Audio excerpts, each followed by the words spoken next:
doon. Kaya yung subject na nasagasaan, kinuha ko sa ibang sa ibang sections. So ang section ko doon, universal section ako. Section 1, section 2, section 4 ako, section 5. So, naging regular ka na? Naging regular, kaya universal ang section ko, may section 10 pa. Minsan ako nagsatuturo sa ibang section. Hindi na siya black section. Kapag pag yung teacher ko umalis, ganyan kasi sa yung naging sa subject ko na stenography, medyo maalam ng konti. Minsan ako nagle-lesson. At saka ito, AJ ito sa tingin ko lang dito, no? Sana talagang ang Pangulo natin ay magbigay talaga ng direktiba, no, na i-abolish na lang itong senior high na to, no? Kasi AJ, kung titingnan natin, parang redundant din eh. Kasi biruin mo meron naman tayong mga TESDA, di ba? Yes. Para sa akin, na palakasin na lang natin yung mga TESDA courses natin kaysa dito sa senior high.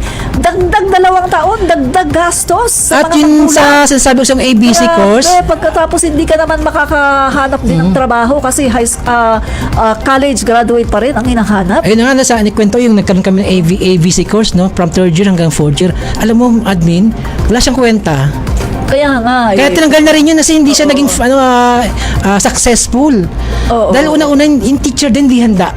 Kaya nga. Hindi kami naturuan na maayos. Lagi siya imagine mo during school hours nainom ng alak. Sabi ko, AJ, wala akong natutunan sa automotive. Dito sa dagdag na 2 taon, no, yung senior tsaka junior tsaka senior high. Ang dapat agad dyan, Yung natatraining yung kahandaan ng mga teacher. At saka yung may training sila. execution nila kung paano nila ituturo sa mga bata. Ang nangyayari ay parang umuulit-ulit lang din yung mga traditional way of learning, of teaching, yung pati yung mga methodology nila sa kanilang pagtuturo ay parang ganun lang din. Imbis na developmental approach dapat. Pero ang nangyayari, pag tinitingnan mo siya dun sa mga schools, ay ganun lang din. Parang pamatay oras ang ginawa nila. Kasi AJ, ay nag-observe ako dahil sabi ko nga, di ba, teacher ako ng preschool. Pagkatapos, nakapagturo din ako ng subject sa high school. So, ino-observe ko, sabi ko, redundant lang parang para sa akin, hindi ko talaga siya nagustuhan.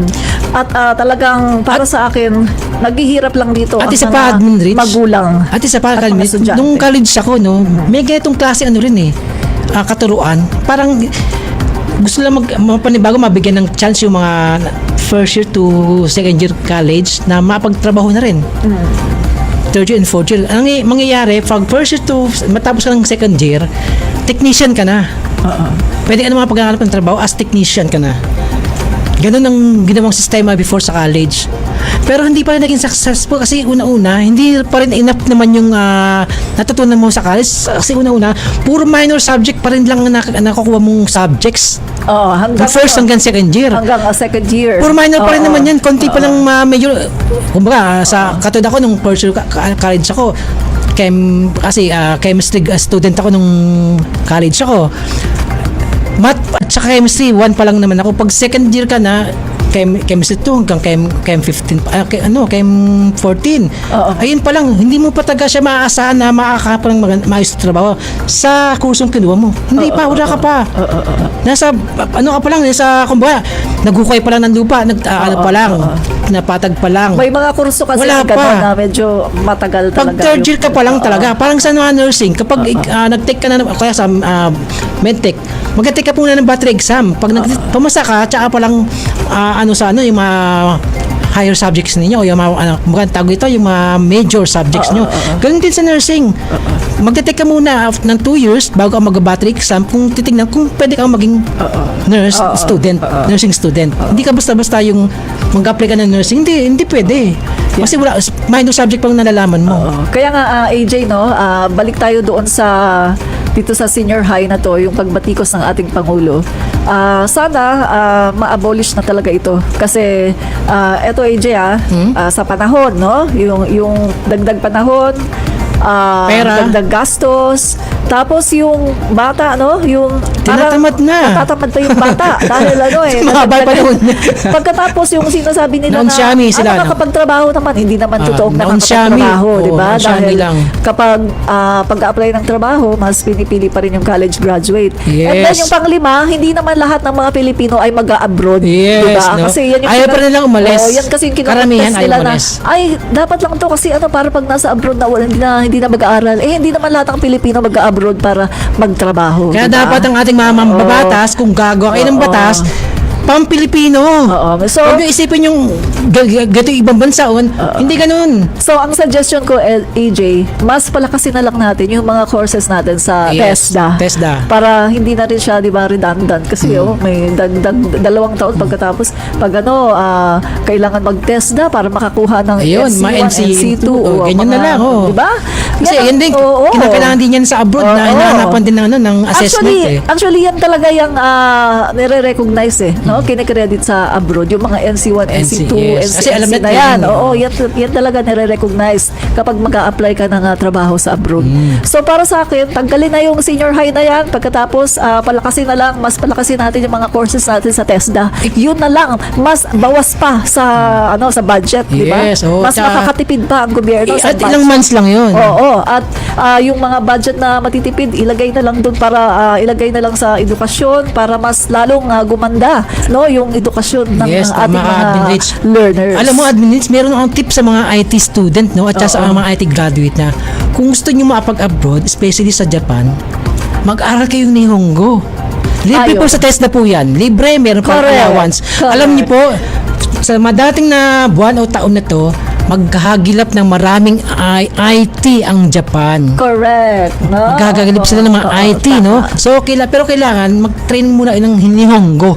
Libre po yan sa TESDA. So, kung saan kayo malapit na TESDA, sa mga dyan, mag-inquire na po kayo para mapag-aral kayo ng Nihongo. Correct.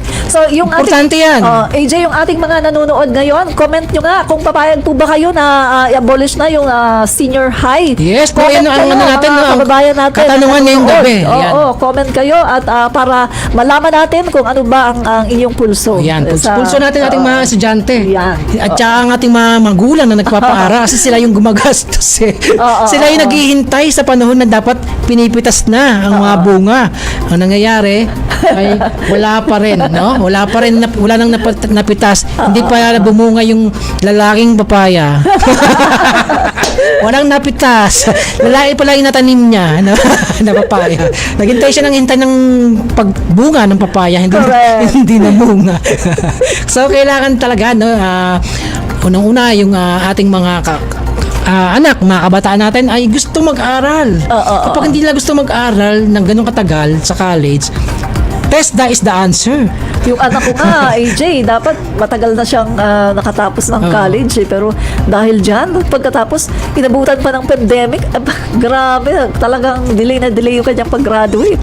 Ngayon, nagtitisis pa lang siya. Mayroon mag-thesis. Tapos mayroon pang defense yan. May panel pa yan. Diba? So, una dyan, utak, panahon, gastos. Kaya nga laging busy, AJ. Dapat kailangan kumita ng kumita. Antay mo na ang project eh.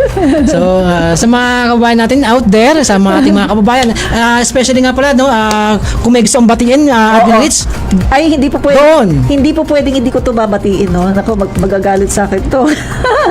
Unang-una muna, syempre, bago ako bumati, anyayahan ko muna ang lahat ng mga kababayan natin na nanonood dito sa Radyo Pilipinas, sa vloggers ng Bagong Pilipinas, na panoorin nyo rin po yung aming Sunday, no?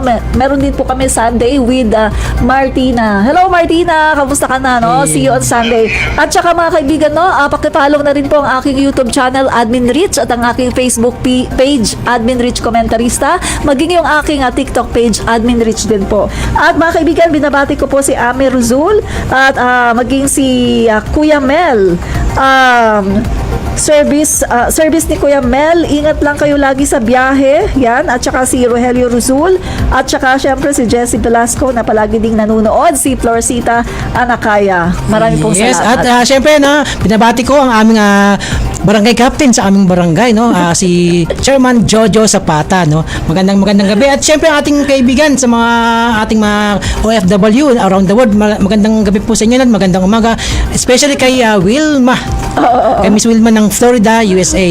At syempre ang inyong lingkod, si AG13 Vlog na nagsasabing magandang gabi po. At ikaw, Admin Rich, ano sasabihin mo? Yes, maraming pong salamat sa panonood ninyo dito sa Vloggers ng Bagong Pilipinas, dito sa Radyo Pilipinas, at salamat din po sa ating mga technician, no? Maraming pong salamat din maging sa ating mga kababayan na patuloy na sumusubaybay sa atin at nanonood. Dito lang po sa Vloggers ng Bagong Pilipinas.